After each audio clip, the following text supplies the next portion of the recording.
What a ride it's been rebuilding the Oakland Athletics in this franchise over the past year. Today is our last episode of the franchise, bringing an end to this journey that began with the worst team in baseball at the start of MLB The Show 23. It wasn't long before our time in the series, the Athletics had a solid playoff caliber team, but they had been stripped down with no foundation for their future, which is where I stepped in to deliver that future, finding the few prospects the organization had that could bring us a step closer to our goals, and filling in the gaps with some premium MLB draft talent. To pull off a rebuild like this, you're gonna have to hit big on a lot of your picks, and we certainly did, with the likes of Aaron Don, Joe Michael, and many others. Then I had to find the right veterans to add to the team in free agency. But it wasn't just about rebuilding the team, it was about giving this new team a new home, a proper MLB stadium. I did my best to create a stadium, and I enjoyed playing in it for the years that we had it in the series. I wanted that stadium to symbolize a new start for the Athletics and a real future where we could chase a championship. And we finally put together a team that was no longer in the basement of the AL West and could actually compete in the postseason. It took coming down from a 3-0 deficit against the Baltimore Orioles to make it to our first World Series, where we would then meet the Los Angeles Dodgers. And that's when it became clear who the face of this team was. This had become Yusniel Cruz's team. He was the Rookie of the Year, and before long he would become the playoff MVP and helped lift us to a World Series win, delivering on the ultimate goal of this franchise, going from the worst team in baseball to the best. And the road we took to get there was so satisfying. This was an amazing franchise. I loved working on this for the last year, and it's sad to see it come to an end, but it is time, and it's time to look ahead to what's next.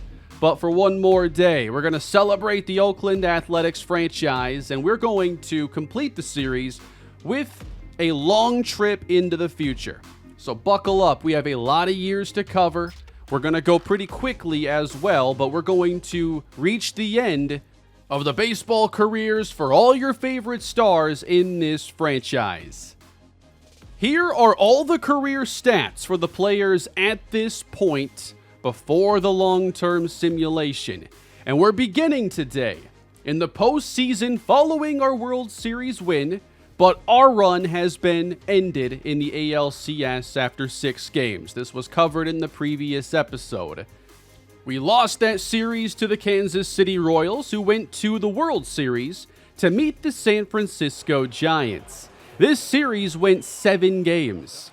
Here's the 9th inning of Game 7, a 3-1 lead. Felix Bautista gets the ground ball and a double play of Kyle Isbell to end it. And 1 year after our Athletics win the World Series, it's the Giants on the opposite side of the bay that claim another World Series title in 2030. Now, one thing we're going to be covering is retirements and who makes the Hall of Fame ultimately. It does not seem that the Hall of Fame logic in this game is all that great, by the way, so many players that should be in ultimately won't make it. I also took away a lot of my off-season control and team management, just knowing I had so many years to cover. I did want to control a lot of this initial offseason, though. We're in the end of 2030. A lot of big names are becoming free agents, guys like Zach Geloff, Franmil Reyes, and I had to think about what direction I wanted this team to go in for the future. Now, Logan Gilbert's option for this year was not picked up, making him a free agent. I wanted to replace him with Mariano Castillo, who was from that same draft class that gave us Joe Michael. And when it came to the bullpen, I decided a reunion with Alex Reyes would make a lot of sense for us. We did bring in Castillo on a big 3-year contract, just under $20 million a season, kind of getting him at a lower number because he didn't have a great season previously. We also signed Alex Reyes while seeing Vladimir Guerrero move on to the New York Mets. Logan Gilbert then went to the Los Angeles Dodgers, ending his time in Oakland, and Zach Geloff got a $10 million a year deal from the Texas Rangers. Our starting lineup was intact going into the following year. The main changes were in the bullpen and with our bench. On that bench included a player from our very first draft class in the series. Luis Estrella finally made the opening day roster. I did have high hopes for him when he was selected. Seeing the great speed and power combination, I thought at the least he'd be a really fun player to have come off the bench. But injuries and poor minor league play never had that materialize. It wasn't until here, as he approaches 30 years old, that he finally got a chance at a bench role. And it's on a team that's so loaded, he wouldn't have much opportunity. But I made sure we got to see him at least a little bit show the vision I had, back in the first year of the series when I made him a 3rd-round pick. And here he is in the field, putting out Vladimir Guerrero Jr. Anyway, in the year 2031, we would have a very strong year behind our solidified lineup, and at the All-Star break, Yusniel Cruz was tied for the lead in Major League home runs. That meant he would have a chance to finally compete in the Home Run Derby, the first time anybody in our series had that chance. It was a strong first half for many players, including one surprise, at least for me. Cam Cope, I know, has been a favorite in the comments ever since I made him our 2nd pick of the entire series. He was now in the rotation, playing extremely well, as was Mariano Castillo. Joe Michael's first half was actually disappointing by his absurdly high standards, but this was a very complete team, and if we had a chance to finally play in the Home Run Derby, it wasn't going to be passed up. Yusniel Cruz in his 2nd full year at the majors. First round, he's facing James Wood, who hit a dozen homers in his first round. There's a big swing from Cruz, 427, and he's got that opposite gap power as well, 401. But late in the round, he's down 3. Could this be a round 1 upset? With 6 seconds to go, he earns the extra time with that 440-foot blast. Back to center. Needs just one more, and this one sends him to the 2nd round of the Home Run Derby. Very close call at the end of that round. He would then face Gavin Sheets. That's pulled down the line. 456, his longest of the Derby. 30 seconds left, he's earned bonus time. Hits number 13 to match Gavin Sheets. And with 2 seconds left, a little bit late on the swing, and that falls short, sending us to a tiebreaker. Each hitter gets 1 minute to hit as many homers as they can. Gavin Sheets is up first. That one takes a while, but does eventually get out. Now he really gets a hold of one. 2nd deck, 433. Sheets hit 5 in 60 seconds. Yusniel Cruz, 2 to go, 10 seconds to do it. That one gets out. He's got one last swing. It's gotta go. And this one, headed to left center, is indeed gone. A 2nd tiebreaker would be needed. Each hitter now gets 3 swings, and that is it. Gavin Sheets, running out of gas.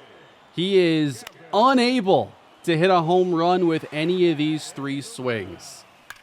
Well, Yusniel Cruz, on his first try, belts it out of here and into the final round, where he would face the Giants' David Matsumoto. Matsumoto hit 11. Cruz, a minute to go. He's at a great pace. Now, 2 to tie it, 30 seconds to go. That's way back at 4:30. One more to tie. Another one blasted. And just needs one more for the win.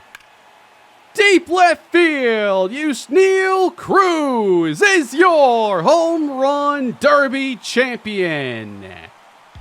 Rookie of the Year, postseason MVP, World Series MVP, and another trophy in a very full trophy case for the 22-year-old Yusniel Cruz. Selected first overall in year 4 of this series. He could be the best pick that we ever made. One thing that made this year interesting is that it would be the final season for Aaron Donn before he would become a free agent for the first time, and I never gave him a big deal early in his career. By the end of the year, Tyler Soderstrom, our star catcher, had a broken hand and was missing much of the season. Jose Cedeno would play in his place. In August, we rattled off a 2-week-long winning streak and ultimately went to the postseason with a 91-win year. Here were the numbers for the season, where Miguel Cabrera played every game, dealt with some knee inflammation towards the end, but we had built one of the most potent offenses in baseball, complementing an already elite pitching staff that was still top 5 in ERA.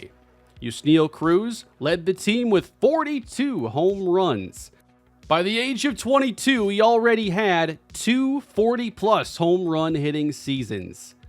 Bo Bichette hit 28, Miguel Vargas hit 20, and Aaron Donn had a very strong year all around.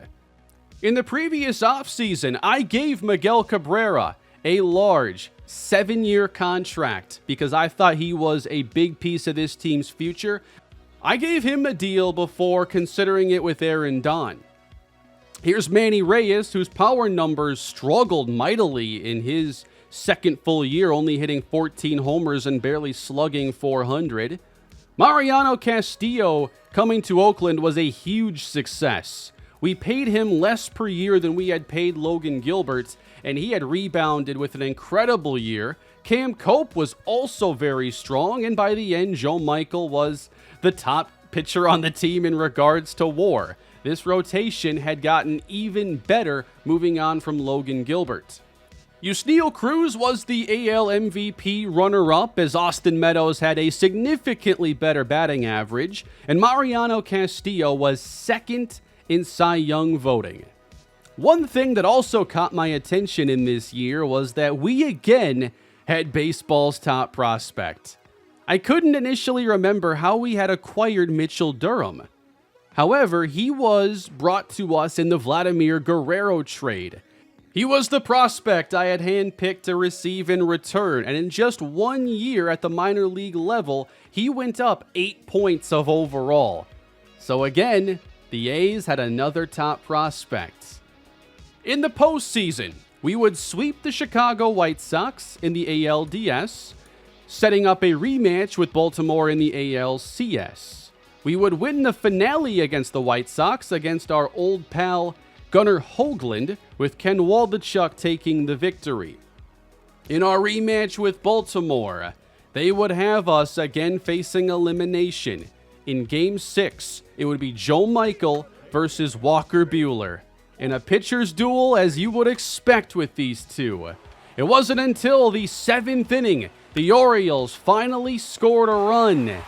And in the 9th, with Walker Buehler not coming out of the game, 1 down, Aaron Donn strikes out.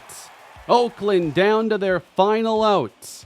And Miguel Vargas pops up behind second base. And the Orioles avenge the ALCS loss to us back in our World Series winning year of 2029. They get the better of us this time around and advance to the World Series just 2 seasons later, where they would then end up winning the World Series against the Arizona Diamondbacks.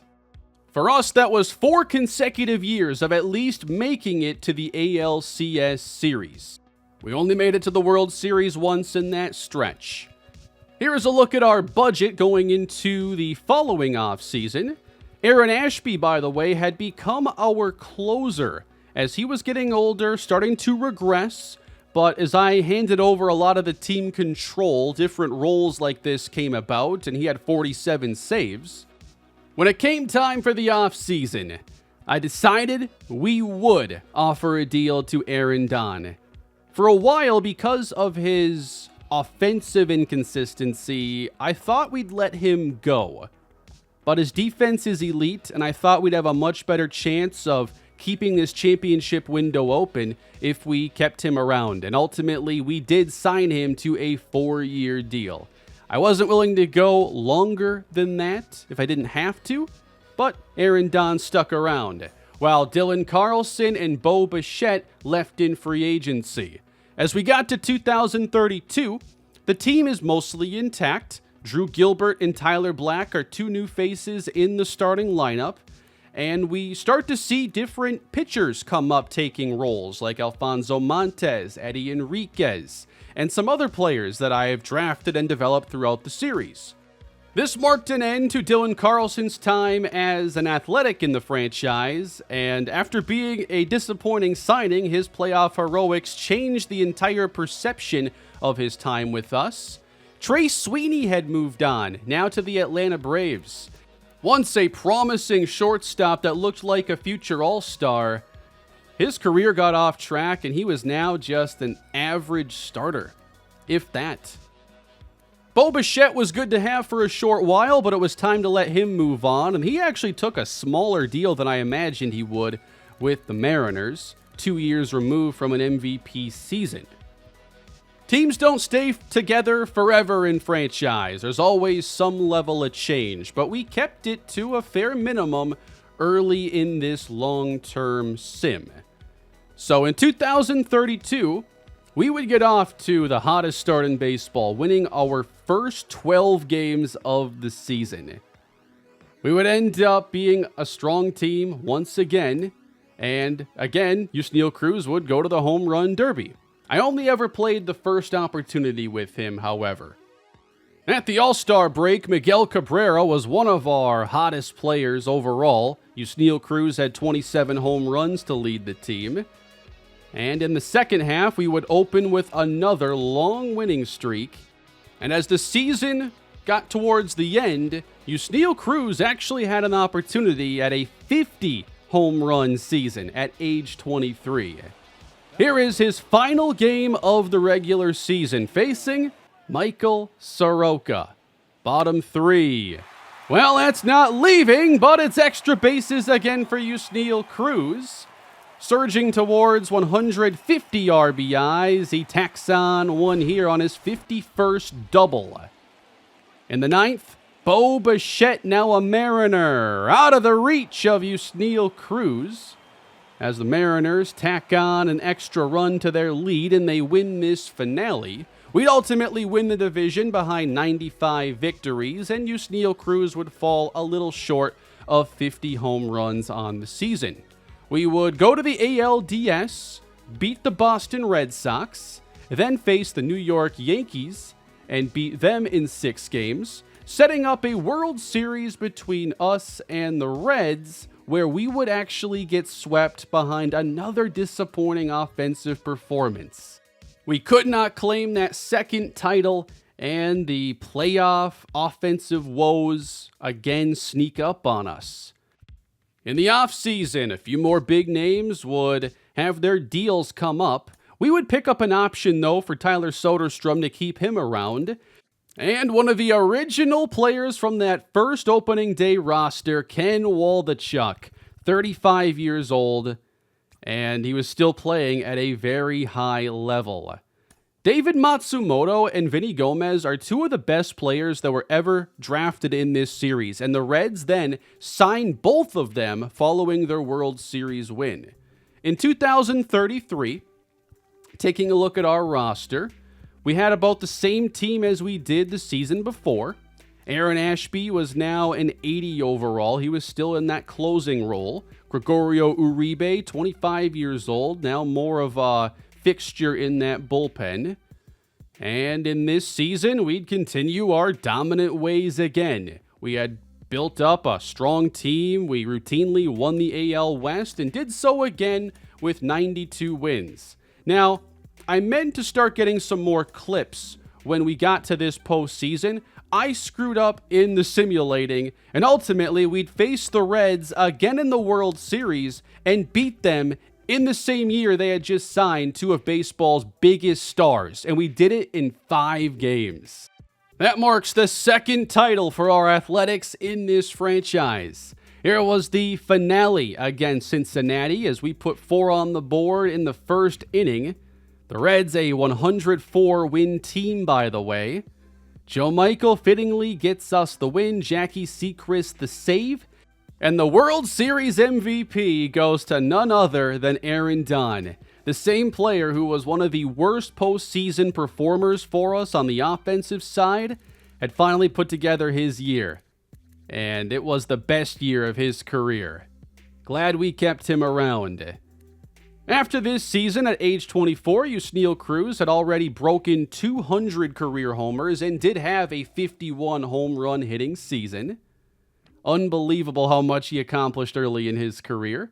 Joe Michael, Mariano Castillo, Ken Waldichuk all have over 100 career victories at this point. Joe Michael is now an 8-year veteran and still on that big deal we gave him earlier in the franchise. This marked the end of an incredible 5-year stretch where we went 2-1 in World Series and made the ALCS every year and won the division all 5 years as well. In the offseason, tested again in free agency. It seemed Tyler Soderstrom was coming off a really disappointing season, and there was one player I was wondering where he went. Henry Vasquez had regressed to a 72 overall, and after a really hot start to his major league career, it was in 2032 where things really fell off track and he got demoted, regressed, never came back up to the bigs. We also see on San Francisco, they had been playing Robert Puason for a few years. I thought he might be a starting infielder for us a long time ago in the series, but that never happened. He did ultimately get a chance and played pretty well for the Giants, especially in 2033. Back to free agency. Aaron Ashby, down to a 75 overall. It seemed that this might be the year where we ultimately don't bring him back. But free agency gave us an opportunity that I did not see coming. Landon Sims had a stretch earlier in the series with us where he was great, regressed, went back down to the minors, and we let him go. He then resurfaced in San Diego, got traded this most recent year as a deadline acquisition, and was a hot free agent target, and we brought him back to Oakland after all these years. We would let Tyler Soderstrom test, and the Angels gave him a 3-year, $48 million contract. He goes to a rival. We also catch up with Kendrick Haynes, who at this point had seen a lot of success with the White Sox and earned a big deal with the Padres. I simply did not like his high variance level of play, but in Chicago, things really got settled down and he became one of the better closers in baseball. Here's a look at our roster going into the next season. Landon Sims at 89 overall. I never thought I'd see the day. That, to me, was one of the biggest shocks.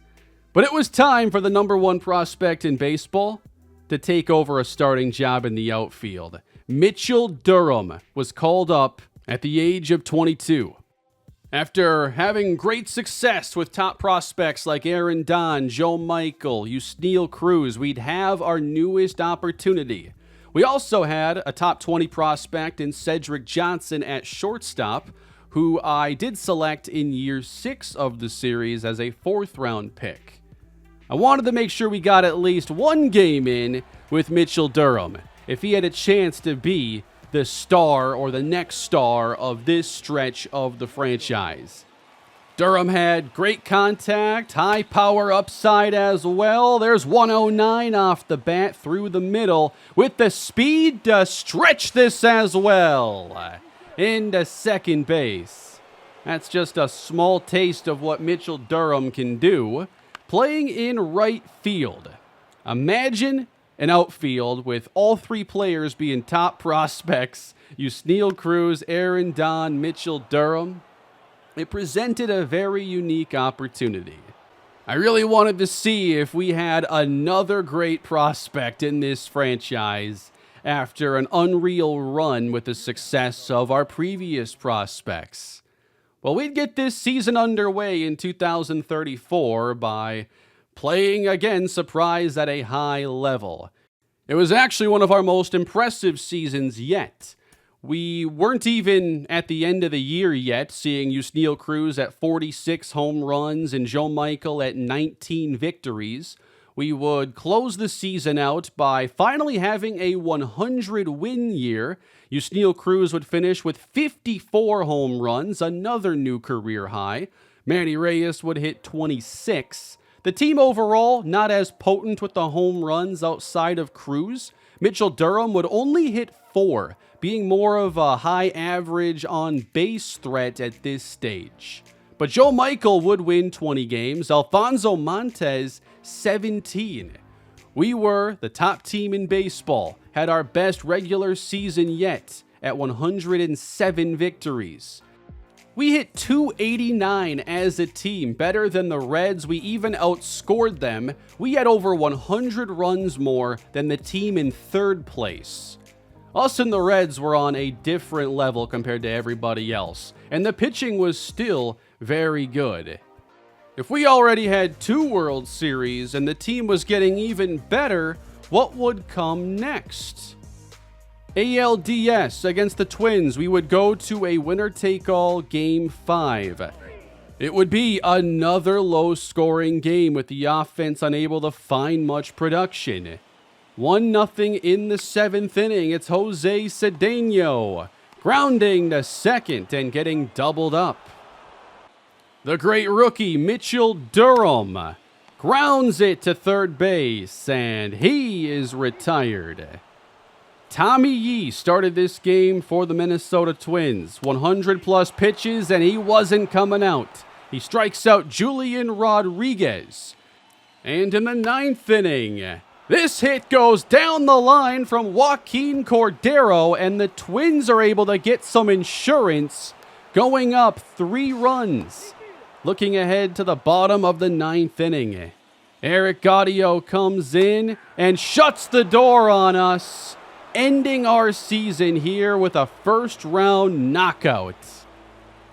Of course, with 2 rings already in the series looking stronger than ever, the Twins take us down. And it would be Kansas City going on to win a World Series this year. On to the offseason yet again. More free agents, including Landon Sims at age 34. Ultimately, the CPU is making most of the decisions at this point, and we continue to see just the downfall of Henry Vasquez, down to a 68, and he's not even an old player or anything. Cole Phillips then gets a 3-year deal with the Dodgers. I never thought he really reached expectations with us. And in 2035, we had an unreal outfield and still a lot of the same players that we had won our 2 rings with. Yusniel Cruz had 276 home runs at the age of 26, 99 overall, and the best player in baseball. Joe Michael had 136 career victories and had just broken the 2,000 strikeout mark the season prior. After winning 100-plus in 2034, we'd come back to win 94 games, which would not win us the division, as the Mariners actually got it by 1 game. We would face them in the postseason and swept them, so they should give us the division title just for that. We would then face Kansas City in the ALCS, and we would defeat them, going to the World Series again to meet the Reds. Not the first time we've done it in this franchise. This would go to Game 6. Joe Michael gets the start after having a rough postseason to this point, and that would carry over into this game. He gave up a pair of 2-run homers in the first and a third homer in the second. He would then get taken out of the game, but there was no recovering. In the ninth, Mitchell Durham flies to center, and the Reds secure another World Series championship behind their star-studded roster they constructed. An ugly World Series showing for Joe Michael, as he was starting to not get up there in age, but get up there in experience. This was his 10th year at age 28, and it seemed that regression was going to start hitting him. Not very hard initially, but his numbers did drop a little bit this year from the really high levels he had set previously. Yusniel Cruz, he was now a 98, going down just slightly after not quite managing to duplicate his .650 slugging for a third straight year. Aaron Don had a 10-year career at this point, and Mitchell Durham, in year 2, he would find some more power and slugged .472 with 18 home runs. Mariano Castillo had regressed significantly. Before this contract would be over with, he was actually getting demoted to the minor league level after a disappointing 2035, and he still had another year of premium money left on his deal. Soon we're getting to the point where these retirements affect us a little bit more, or at least players from the series are starting to retire. We're not quite there yet. Manny Reyes was set to become a free agent and never really became the superstar I thought he was destined to be. He was a solid starter, like a $10 million a year player, which fit into our budget at least.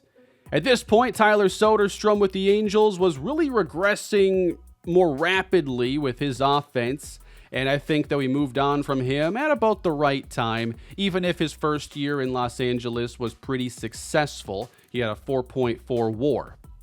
Jose Cedeno would then get signed by the Royals, and Jackie Sechrist would leave for the Mets. Now we're starting to see a more different team, a lot more change. And actually, we didn't have a major league catcher going into 2036, and we had to just sign a minor league starter, basically. But Gerald Landis was now in the rotation, and he was the first-round pick I made in year 6. This would be his first big league opportunity, and he would help us win the division with 95 wins. We would beat the Rangers. Yusniel Cruz hit 31 home runs. Not quite 50 like he had done in 2033 and then again in 34. And Robin Worley was one of our better home run hitters this season as well. Across the board, though, the power wasn't what it was earlier in the series. Samuel Guevara at 29 got his opportunity this year, did tear his MCL, but a third rounder from year 5, who had started out in like the 60s, I think, for overall, was now contributing. He was playing at an elite level. Julian Rodriguez at this point was a 5-year player and a part-time starter, but never really took that big step I was waiting for him to take. Manny Reyes, his offensive production was just all right. Miguel Cabrera dealt with some injuries in 36, did not have a full season. You can see in many of those years, he played most of the games, but nowhere near all outside of that 1 year I had covered. Joe Michael down to a 91, still good enough to get you 18 pitcher victories, while Gerald Landis looks to be one of the future fixtures in this rotation. It was a true breakout season. We would go to the postseason again, but get defeated by the Royals in our first series. The Baltimore Orioles would go on to win in 2036. Looking at retirements, Cody Bellinger retires. That's one that's relevant to us, as he was one of our first reclamation projects as a free agent, and we did rebuild his career and allowed him to go back to the Dodgers to have success in a 16-year career. Logan Gilbert, to me, I'm going to remember this signing as a bit of a disappointment. Thankfully, enough went right on this roster to where, he didn't hold us back, and he was a good starter, but I wanted him to be great. I never thought he was great with us. Trey Sweeney, he retires after an 8-year mixed bag career. I really thought he was going to be a star, and for pockets of time, he was. But it didn't last, and the same year we brought in Bo Bichette marked his downfall, essentially. Miguel Vargas hits free agency at 78 overall, and Gregorio Uribe signs a big deal with the Arizona Diamondbacks. That's the first-round pick of this series that I've made that we ultimately let go. On to 2037, Cedric Johnson at shortstop, getting a chance to prove he can be the everyday guy. Manny Reyes, now 27 years old. Can he still take that next step, or is he just who he is at this point? A solid starter. Yusniel Cruz, 342 home runs in his career. Joe Michael, 169 victories with a career WAR of 53. Yeah, we were still winning this year. Another 90-plus win season, 97 wins, and a division title comfortably, as Yusniel Cruz hit 35 home runs, batting .274. Manny Reyes and Mitchell Durham pumped up their power numbers this year, which was really nice to see. But Cruz struggled against lefties, did not have the power against them like he used to, so he went down to 96 overall. This was still baseball's best outfield by a mile. Joe Michael, 15 victories on the year, a 3.36 ERA, but now down to an 86 overall as he hits age 30. No longer the most elite pitcher in baseball. Elliott Hughes was now getting his chance. Took him a while to get his start, really at age 29, but he was a high strikeout pitcher and gave us some solid production as one of our better strikeout arms of the series. Eddie Enriquez is someone that I thought we'd be counting on eventually, and he was a really up and down pitcher. Coming back to the postseason again, knocked out again in the ALDS by the Blue Jays. That's 3 times in 4 years we could not make it out of the first round. And that's alongside the early decline for many of our stars. Josh Baez would retire this year, having a short stint with us earlier in the franchise, and having one really solid year, really, with the Diamondbacks. Henry Vasquez would retire, and this is really a sad story for the series because he was an amazing near Rookie of the Year winner who looked to be someone we count on for a long time, but he was good for 3 years and just kind of flamed out after that. Bo Bichette would retire with 420 career home runs. Luis Estrella would retire, having only played 43 Major League games, about the same number of episodes I probably hyped him up. Gunnar Hoagland retires after a solid 7-year Major League career, but his real success came with the Chicago White Sox. Luis Medina, here's a throwback to year 1. He played 11 years, pitched 1,600 innings. About 25% of that came with us. Andre Palante retired. After looking like a bad trade deadline acquisition, I think we've gotten a lot of good outings out of him. Solid reliever. Michael Soroka retires at age 40. He was the first big free agent signing after his time with the Braves and some injuries. He came in, stabilized his career, went on to be great with the Mariners as well. Ken Waldachuk. He might have been the last man standing from the original Day 1 roster. Played 10 years with us. I thought he was great the entire time. And he really became the number 2 behind Joe Michael, even if I never really listed him there. He was always one of our best pitchers. Going to free agency, we had some tough decisions to make. Kendrick Haynes ultimately signed a deal with the Dodgers, and Aaron Dunn would leave Oakland, signing a big 3-year with the Mets. Julian Rodriguez would then move on to the Kansas City Royals, and the Yankees would sign Miguel Cabrera. A lot of our players are leaving. Elliott Hughes then goes to the Braves. The contracts for guys like Joe Michael and Yusniel Cruz caused this situation. They were now getting paid even more than they were during our World Series years, and it was harder to keep the team around with so many high-quality players. Despite the change, we won 96 games the following season, and Yusniel Cruz had a throwback with 46 homers, and Mitchell Durham hit 39. Durham was continuing to improve. Yusniel Cruz during this year broke 400 career home runs, and Mitchell Durham had his best season by far. His numbers jumped in a pretty dramatic fashion. Eddie Enriquez had a very good year, his best season with us, putting together a 2.5 WAR season. And Joe Michael regressed down to an 80 overall in his 13th Major League season. He would have one more year left on his monster contract, but he really took a step back this year in all categories. He was no longer the same star. We were the top offense in baseball, though, which creates a lot of room for error, especially with the pitching now being down at 23rd in team ERA. But we would make our return to the World Series. It would be a battle by the bay between the Oakland Athletics and the San Francisco Giants.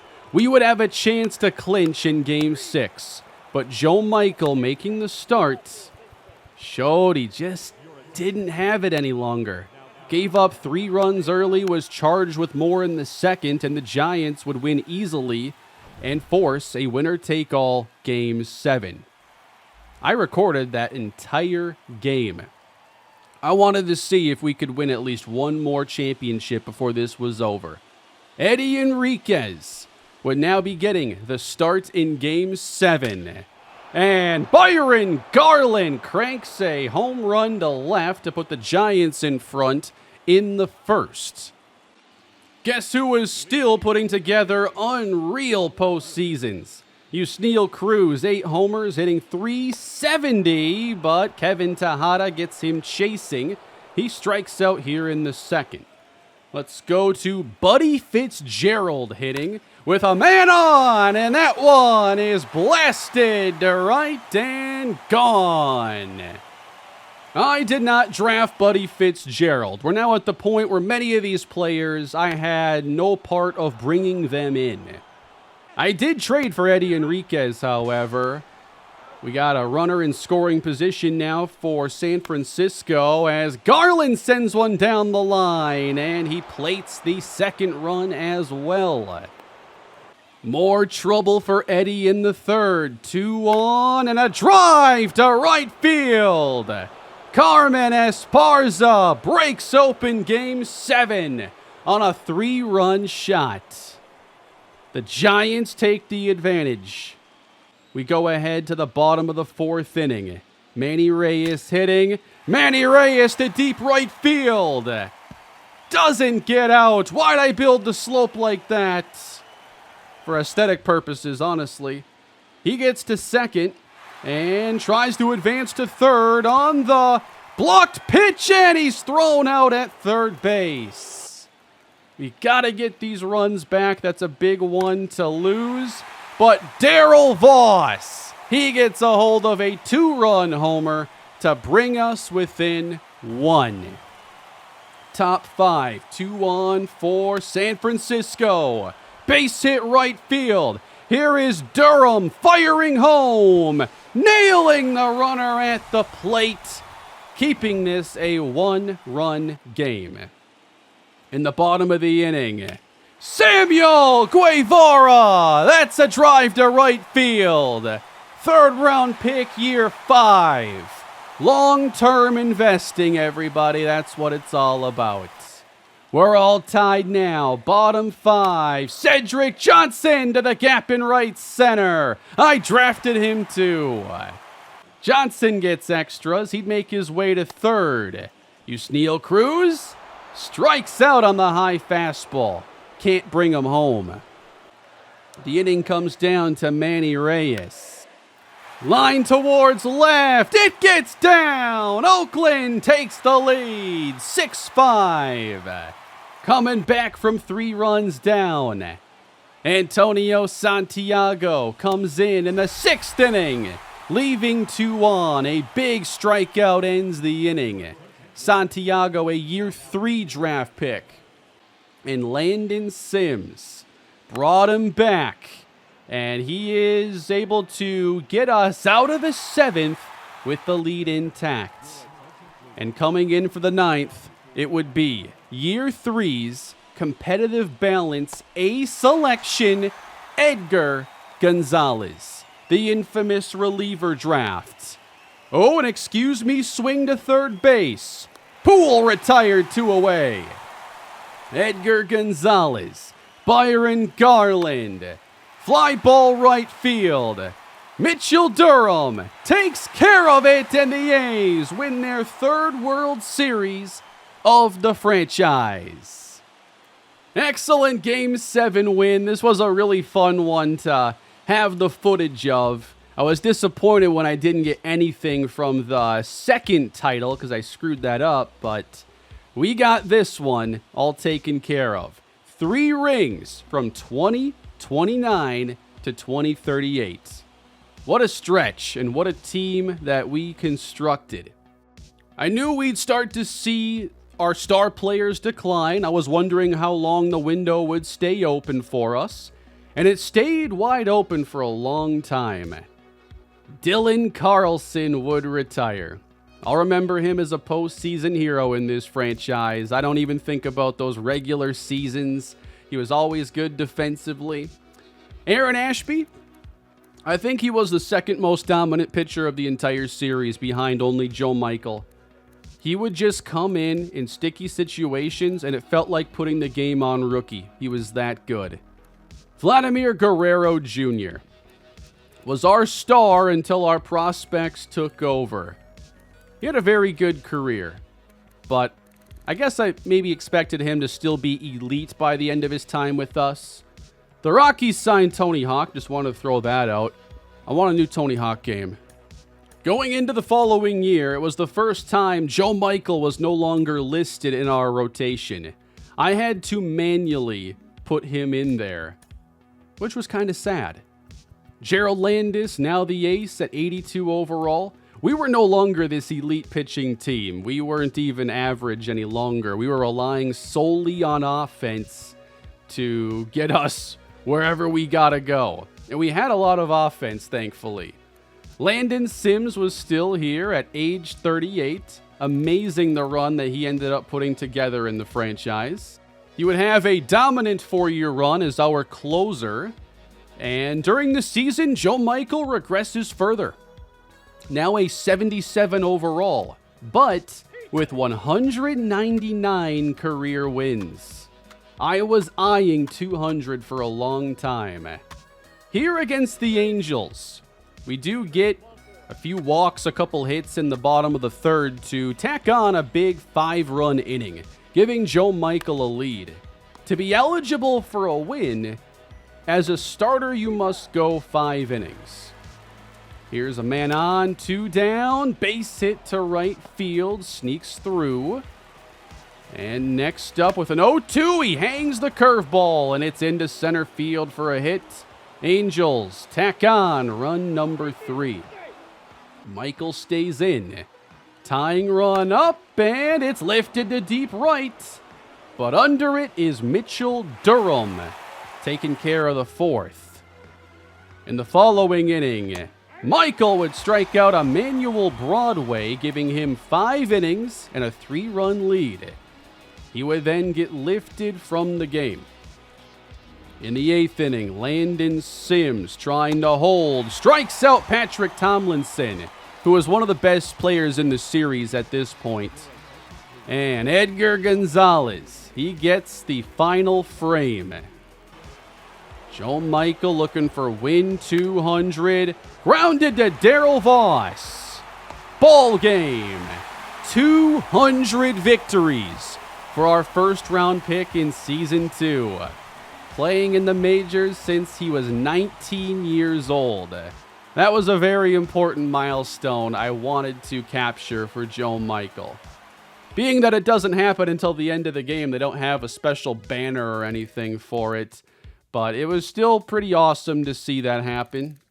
I knew 3,000 strikeouts was also within reach. We would win 96 games this year and take the division yet again. Yusniel Cruz would hit 45 home runs, driving in 143.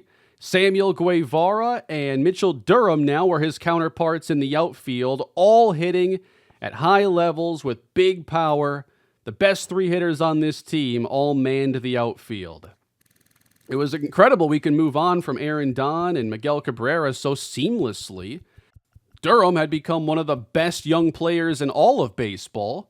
And by the end of this season, Joe Michael was only a 74 overall and was actually put onto the minor league roster. He wasn't even with us in the postseason, as we did get knocked out by the Tigers in the ALDS. After this year, Deshaun Knowles would retire after being a minor leaguer and bench player with us. He also started some games. He was always around, it seemed. Shea Langoliers was traded to the Twins, where he did have a decent short stretch as a starter, but never took a significant step. Eli Morgan was a big trade deadline acquisition of ours during our World Series winning season. He would then regress, and we let him move on to the Dodgers, where he was elite again. Alex Reyes had a couple different stints with us in the series. Overall, racked up 163 saves, had a good career. Franmil Reyes finally retires with 306 home runs, a huge part of our success in our World Series winning season and the years building up to it. Joe Michael, for the first time, was now set to be a free agent. He could go wherever he wanted. I did offer him a 1-year, $4 million contract.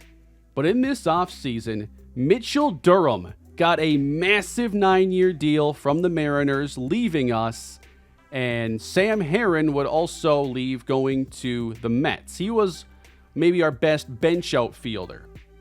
Now the starting rotation only has one guy I even recognize. Gerald Landis has already had his time as a starter. Now he goes to the bullpen. Now I'm starting to not really know this team at all. Now Mitchell Durham's gone, and we're left with Yusniel Cruz, who was given a new 9-year deal. I didn't offer that one. Joe Michael had ultimately taken on a 1-year deal to be a starter again with the Cincinnati Reds, and he would start this year for them. Without Joe Michael, without Mitchell Durham, how would it go for Oakland? We were under 500 in August.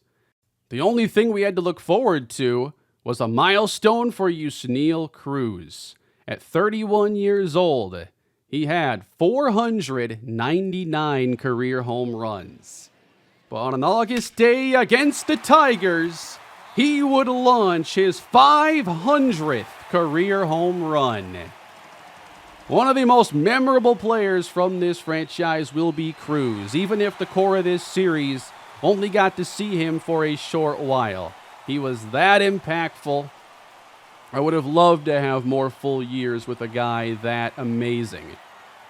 Yusniel Cruz joins a very exclusive club, and we would end up not winning this division and not going to the postseason, finishing in 4th place in the AL West. Cruz would hit 37 home runs, by far the team leader, hitting .261 and still being a 98 overall. Cedric Johnson was still a very strong everyday player with us, but the pitching staff was nowhere near where I had built it earlier. This team never found the arms to sufficiently replace the likes of Joe Michael and Ken Waldichuk. Michael regressed to a 68 this year. He did start 32 games in Cincinnati before getting sent down to the minor leagues. He had a 7.11 ERA. Kind of a sad way for his career to come to an end. Mitchell Durham, by the way, with the Mariners, he got 16 points of power against lefties better this season. 46 home runs, slugged .648. Best year of his career came away from us. At this point, Aaron Don's been in New York for a few years, and he's still the same Aaron. high on base, solid power, never going to lead the team. Mariano Castillo, he ends up retiring. Had a good stretch with us. That was the one big move I really wanted to make at the start of this sim. We got Zach Geloff here retiring. Ended up going 12 years. I think he had some good years with the Rangers, maybe even better than his time with us. Ricky Griggs would retire. He was also a really solid bullpen arm when we got a chance to play with him. He made 428 big league appearances. Max Muncy, solid player for a short while, went to San Francisco and Boston. And then Doug Romero. I wanted to find a role for him eventually. It never happened until he went to St. Louis. In this next offseason, we then lose Cedric Johnson. And there are very few draft picks that I made that are still on this team. You've got Samuel Guevara, Yusniel Cruz, but otherwise, I see Jesse Rivera. So we ended up winning 85 games, made the playoffs the next year. Yusniel Cruz, 43 more home runs. Big year for Buddy Fitzgerald, up to an 88 overall. I don't know most of these players by this point. I did get to see, some familiar names going through the simulating, but one cool development this year was finally having a pitcher take a step towards being an ace, and that was Carlo Reyes at 23 from Massachusetts, just like our guy Joe Michael. Now, we would go to the World Series this year. I was not expecting that. We'd meet the Mets, who have signed so many of our players. But Aaron Don actually was not with them at this time. They had a couple other players that we had, and the Mets would defeat us in 5 games. For retirements at the end of this year, Alfonso Montes, after an 11-year Major League career, 104 victories. Had a lot of time in Boston. He ended up being a really good starter, racked up a lot of innings. Landon Sims would retire with 288 career saves, and actually one of the most impressive reliever careers for a guy that came through Oakland in this franchise. That's amazing. This would be it for Tyler Soderstrom, who ends with 284 home runs and a very strong big league career that spanned 14 seasons. At the start of 2042, it's Yusniel Cruz at this point, and I was just waiting to see how far he'd go.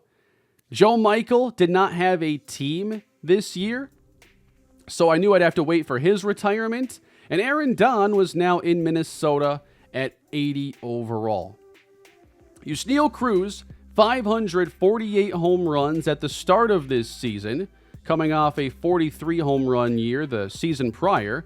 We would make the playoffs as a wild card with 85 wins. The Astros were much better than us, and for the first time in a long time, Yusniel Cruz did not lead us in home runs, and it finally seemed that major regression was kicking in. With 6 more years left on his contract, by the way. The pitching seemed to get better this year, but the offense may be worse. The Astros ultimately defeat us in the postseason. And now we see Kendrick Haynes retiring. Now he ends up getting 313 major league saves. I'm sure many crossed that mark in this simulation, but that is an amazing career that would put him 26th all time. I gave up on him. Maybe I shouldn't have. But he went on to be a pretty darn good closer. Cam Cope retired after only a 4-year Major League career, and he only ever played at the bigs with us. And actually, his numbers were pretty good. I don't know why he didn't play longer than he did. He was at least solid. Jose Cedeno retired. He backed up Tyler Soderstrom for a long time, got a contract to start, and then he retired. Elliott Hughes retires after being the 3rd pick of the franchise. It took him a long time to get to the majors because his time in the minors was so up and down, but he eventually became a really good strikeout pitcher and a solid starter. Joe Michael would retire after a 15-year career as one of the 2 or 3 faces of this series. Definitely the best pitcher we ever had, the most dominant pitcher I've used in MLB The Show. 37 complete games, 200 plus wins, 3,000 plus strikeouts, and you're telling me he didn't make it to the Hall of Fame? That's why I can't take this Hall of Fame logic all that seriously. At this point, with so many players retiring and the team no longer resembling the team that won those World Series, this marked the start of a pretty dark era for the Oakland Athletics. They were still paying Yusniel Cruz like an elite player, even though he was now, still a very good player, but they're paying him like $30 to $40 million a year. Robert Puason retires after this season, playing most of his career with the Giants and never actually getting the chance with us because of our infield logjam we had. On to 2044. Yusniel Cruz is now 35 years old, entering his 16th MLB season. Still a lot of money yet to be paid to him. Mitchell Durham, now 32 years old. He's had a fantastic stretch with the Mariners as one of baseball's best players. I wish we had been able to keep him around, especially with all those 9 WAR seasons.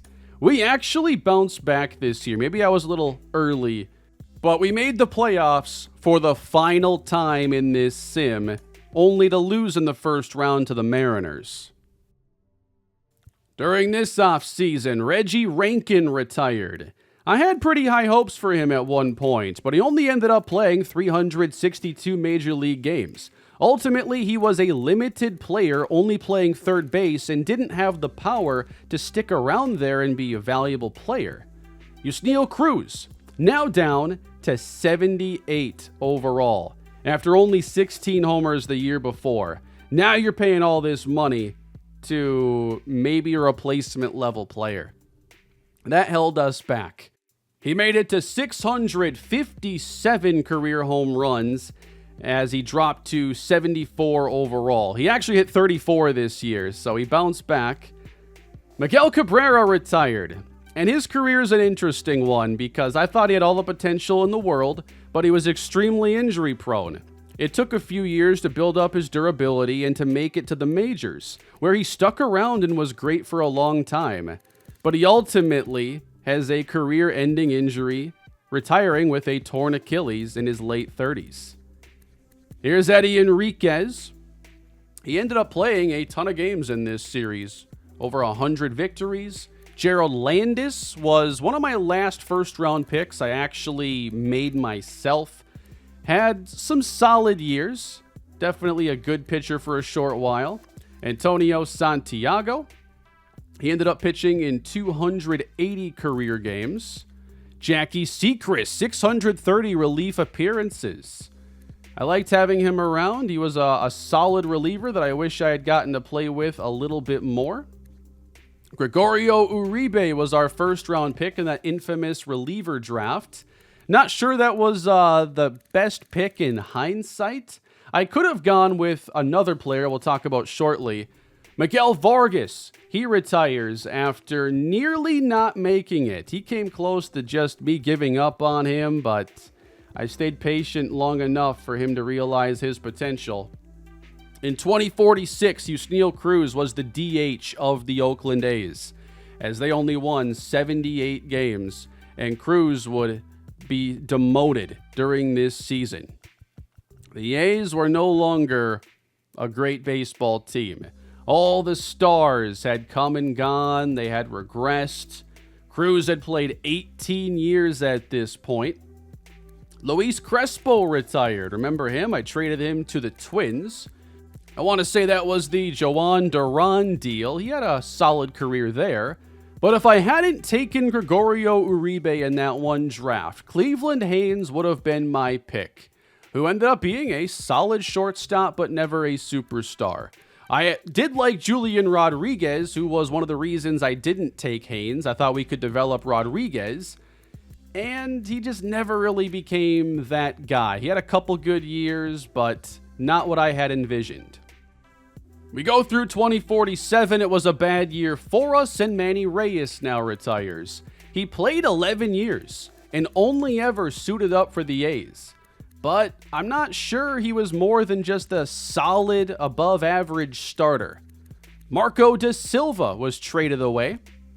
He actually had a pretty productive long stretch with the Reds and then the Braves. And Aaron Don finally retires. He had over a decade with us, then went to the Mets, Blue Jays, and Twins. 244 career home runs, excellent player in the field, and 84 career WAR. Aaron Don is one of those players I'll always remember from this series. I wanted to highlight a couple of the other prospects drafted in this series to other teams that had amazing careers. David Matsumoto just misses out on 500 home runs. And a little Easter egg here for you Titans franchise fans of mine. There was someone named Sal Sexton here in the series. Matsumoto would ultimately make it to the Hall of Fame. The game did not induct Aaron Don, as I think they should have. There was an outfielder, though, I really wanted a chance to play with that I never got. And it turned out his career was very short, and that is Forrest Battle, who ended up playing in 96 games, hit 13 home runs. I think that he could have developed into a star, but players don't always develop in the show. Nothing is guaranteed. Vinny Gomez was one of the best players of this franchise by far. He finishes with 674 career homers. Here's Edgar Gonzalez, who had a long, productive, strong career as a reliever, better than Gregorio Uribe, I'd say. Vinny Gomez went to the Hall of Fame. 674 homers. That is one more than Yusniel Cruz, the other Hall of Fame outfielder from this series. Samuel Guevara. Really good 10-year career. Had a late start, but if he had gotten to this point earlier, he might have been up there as one of the best outfielders from this franchise. We got Jesse Rivera retiring now. Austin Gillian, he goes to the Hall of Fame. So at one point, the Rockies had him and Vinny Gomez, and they couldn't build a winner. Then they went elsewhere to have Hall of Fame careers and won titles. Yeah, this was an ugly stretch for our A's. 5 straight years of missing the postseason. The era of Michael, Cruz, and Don was over, and Yusniel Cruz would call it a career. 18 years in the majors. Top prospect, top overall pick, rookie of the year, so many accolades. Finally, they induct him to the Hall of Fame. And that's the only player from ours that gets into the Hall of Fame, actually. Mitchell Durham at this point was a free agent. I did not sim further, but he ends his career after 16 years, 428 home runs, hitting .301. Another one of those elite players that came through our organization. In 2051, I don't know these guys anymore. I'm retiring from the Oakland Athletics. This was a really special franchise, and thank you to everybody who has supported it from when I started back, I think March 29th of last year, nearly a full year to the day. Ultimately, in the core of this series, we won one title, rebuilding the worst team in baseball. The long-term sim is to get closure for a lot of these players and to see where they end up as far as career stats goes. I hand over the control of the teams, and I really don't do much any longer, but it was nice to see for at least 8 or 9 more years. They remained a top-tier team, won 2 more rings, so I think I built a pretty good team here. Even if they end up with an ugly stretch here at the very end, I would say it had to all be worth it. I had an amazing time with this series, and although I've wanted to dial back my baseball plans for this year, I still will be trying a new franchise and continuing to see where I can take my baseball content. I love playing MLB The Show. In-game, I spent over 400 hours over the past year on this series, and I'm looking forward to whatever comes next. Thank you all for supporting the Athletics franchise, and I'd love to see any feedback you have down below. This was my first time doing an MLB franchise on this channel, and I'm sure glad I took the plunge and finally did it. It's time to say farewell to the Oakland Athletics franchise. Have a great day, everybody. and I'll be back soon.